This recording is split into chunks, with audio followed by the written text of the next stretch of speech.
Assalamualaikum. Halo teman-teman semuanya. Selamat datang di playlist Psychocast. Senang sekali nih untuk episode kali ini. Aku Haula Ramadhani, mahasiswi dari IAIN Langsa Fakultas Usluhuddin Adab dan Dakwah, Prodi Bimbingan Konseling Islam, akan menemani kalian selama 10 menit ke depan. Jika kalian baru mengenal tentang sosial psikologi, kalian berada di tempat yang tepat, karena aku gak sabar untuk memberikan beberapa hal yang telah aku pelajari dalam ilmu psikologi sosial ini. Tetap mendengarkan playlist ini ya, dan jangan lupa untuk subscribe channel YouTube ini. Oke, kali ini aku akan berbicara tentang ketertarikan interpersonal, gitu, atau daya tarik interpersonal. Di mana hubungan interpersonal ini sendiri itu hubungan yang terdiri atas dua orang atau lebih, gitu. Memiliki ketergantungan satu sama lain, kemudian menggunakan pola interaksi yang konsisten, sehingga menjadikan suatu kelompok ini memungkinkan kita itu untuk bertahan hidup secara fisik dan psikologis, gitu. Kemudian bagaimana interpersonal attraction-nya, gitu, ketertarikan interpersonalnya, penilaian seseorang terhadap sikap orang lain. Kemudian penilaian ini dapat diekspresikan melalui suatu dimensi, dari yang strong liking atau strong dislike, gitu. Bertemu dengan orang lain, melakukan penilaian, kemudian persepsi dan sikap. Itu termasuk interpersonal attraction atau ketertarikan interpersonal. Kemudian ketertarikan interpersonal ini dapat dilihat dari berbagai sudut pandang ya teman-teman.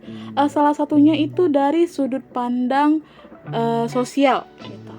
Ketertarikan interpersonal ini menurut sudut pandang psikologi sosial itu memandang bahwa attraction sebagai ketertarikan itu bukan suatu jaminan seseorang akan menjalin hubungan dengan orang lain, gitu.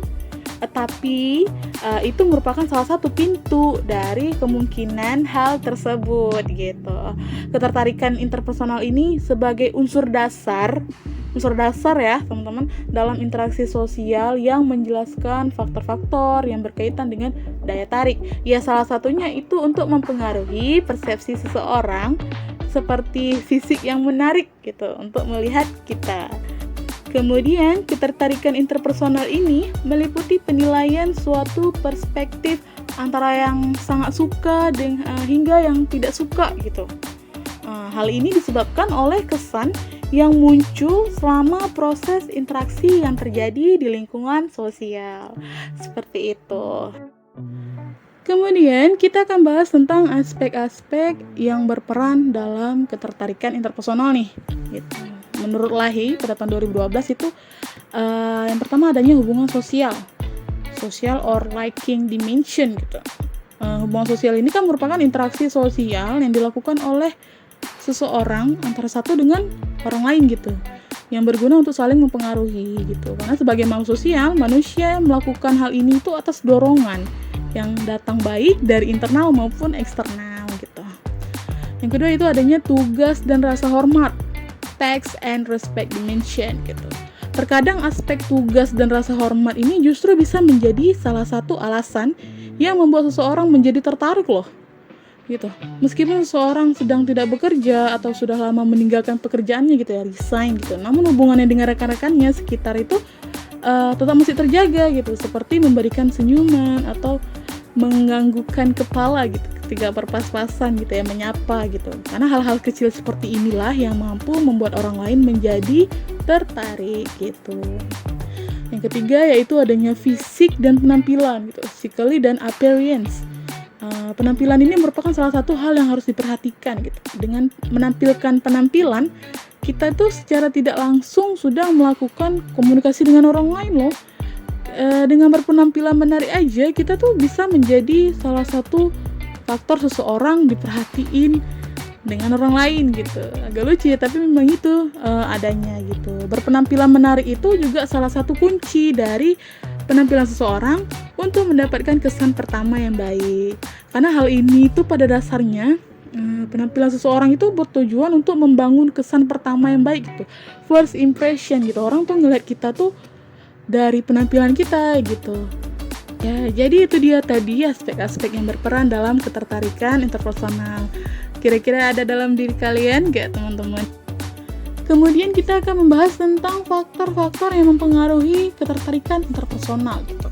Menurut Jalaluddin Rahmat pada tahun 2011, dalam teorinya itu terdapat 2 faktor ketertarikan interpersonal. Yang pertama yaitu faktor personal dan yang kedua itu faktor situasional, teman-teman. Kita bahas satu-satu ya. Yang pertama yaitu faktor personal. Yang pertama yaitu kesamaan karakteristik personal gitu. Dalam faktor ini, kesamaan karakteristik ditandai dengan kesamaan dalam nilai-nilai, sikap, keyakinan, status sosial, ekonomi, agama, ideologi, dan lain-lain. Gitu. Mereka yang memiliki kesamaan ini cenderung akan menyukai satu sama lain gitu. Hal ini merupakan awal dari terbentuknya atraksi interpersonal karena dari kesamaan karakteristik tersebut gitu yang membuat nyaman gitu. Kemudian yaitu tekanan emosional atau stres gitu. Dimana saat seseorang kita gitu berada di bawah tekanan emosional ya, stres gitu, kita pasti bakal menginginkan kehadiran orang lain gitu ya untuk membantu kita gitu, perhatian yang diberikan orang lain gitu, karena kan membuat kecenderungan kita untuk menyukai orang lain tersebut semakin besar gitu. Yang selanjutnya yaitu harga diri yang rendah gitu. Gimana sih maksudnya? Jadi orang yang rendah diri itu cenderung akan lebih mudah gitu untuk menyukai orang lain, karena orang yang merasa penampilan dirinya kurang menarik gitu akan mudah menerima persahabatan ataupun hubungan dari orang lain gitu. Hal tersebut akan memotivasi diri untuk mendapatkan hal-hal yang istimewa, walaupun sebenarnya seseorang ini tadi bisa mendapatkan sesuatu yang lebih dari apa yang dipikirkannya gitu. Jadi dapat disimpulkan bila harga diri direndahkan, itu hasrat afiliasinya atau bergabung dengan orang lain gitu ya akan bertambah gitu, dan dia akan makin responsif untuk menerima hubungan dengan orang lain gitu. Itu ya yang dimaksud dengan harga diri yang rendah. Kemudian selanjutnya itu ada isolasi sosial gitu. Isolasi sosial ini pengalaman yang nggak enak gitu istilahnya gitu, karena pada hakikatnya manusia ini kan makhluk sosial gitu, saling membutuhkan terutama secara emosional gitu. Manusia mungkin tahan untuk hidup terasing gitu ya beberapa waktu gitu, namun tidak untuk waktu yang lama ya gitu. Beberapa dari peneliti itu juga menunjukkan bahwa tingkat isolasi sosial ini amat besar pengaruhnya terhadap kesukaan kita pada orang lain gitu. Jadi jika seseorang cenderung menutup diri nih, berarti dia akan lebih memilah gitu seseorang yang berada di dekatnya gitu. Karena hal ini terbentuk atas pemikiran dalam psikis dia gitu. Karena nggak mudah loh beradaptasi dengan berbagai sifat dan watak manusia gitu di dunia ini lagi. Kemudian ada faktor situasional. Itu ada daya tarik fisik. Agak seru ya bahasnya sekarang. Karena beberapa penelitian itu mengungkapkan bahwa daya tarik fisik seseorang itu malah sering menjadi penyebab utama terjadinya ketertarikan interpersonal gitu. Kenapa? Karena hal ini dikarenakan penampilan awal kita itu, teman-teman, akan mendeskripsikan diri kita sendiri gitu di mata orang lain. Walaupun tidak secara keseluruhan ya. Karena mereka yang berpenampilan menarik biasanya tuh lebih mudah mendapatkan perhatian dan simpati orang gitu. Jadi kalau pernah dengar dong istilah nggak good looking nggak dihargai gitu. Kayaknya bener ya. Harus good looking gitu biar supaya dihargai gitu. Selanjutnya itu adanya ganjaran atau reward gitu. Karena pada umumnya seseorang itu akan menyukai orang yang memberikan reward gitu bagi dirinya. Kita akan menyukai orang yang menyukai kita kan. Terus kita juga akan menyenangi orang yang memuji kita gitu. Reward ini bisa berupa bantuan gitu, dorongan moral, pujian atau hal-hal yang meningkatkan harga diri kita lah gitu. Karena sebuah reward ini pas kita dapatkan itu merupakan sebuah bentuk perhatian dari orang lain, sehingga kita menganggapnya itu kita tuh diterima gitu di lingkungan. Selain dari reward ini, kita bisa menjadi motivasi atau semangat pada diri kita untuk berada pada tingkat yang terus lebih baik gitu teman-teman. Selanjutnya itu ada familiarity. Ini termasuk seseorang atau hal-hal yang sudah kita kenal akrab lah dengan kita itu biasanya lebih disukai daripada hal-hal orang yang masih asing gitu bagi kita ya. Orang yang pandai bergaul pun akan mudah dikenali walaupun dengan seseorang yang tidak terlalu ya kenali gitu. Kemudian yaitu kedekatan. Hubungan kita dengan orang lain itu tergantung seberapa dekat kita ya kan dengan orang tersebut. Ya nggak sih?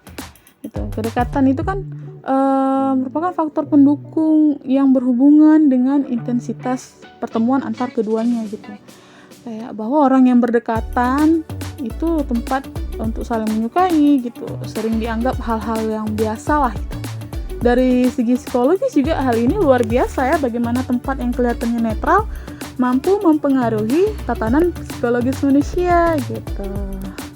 Yang terakhir itu adanya kemampuan atau kompetensi gitu. Kemampuan atau bakat di dalam diri kita ini bisa menjadi modal loh untuk mendapatkan perhatian dari orang lain gitu. Setiap orang yang memiliki kecenderungan untuk lebih menyukai orang lain itu yang memiliki kemampuan lebih tinggi gitu atau lebih berhasil dalam hidupnya gitu. Faktor ini itu dapat memberikan motivasi tersendiri dalam diri kita gitu untuk menjadi lebih baik. Jadi, itu tadi adalah faktor-faktor yang mempengaruhi ketertarikan interpersonal. Semoga kita bisa menerapkannya dalam situasi sosial kita ya, teman-teman. Oke, demikian pembahasan kita tentang ketertarikan interpersonal ini. Seru bukan? Terima kasih telah mendengarkan Psychocast. Untuk episode podcast lainnya, silakan kunjungi channel YouTube ini ya. Sampai jumpa dan wassalam.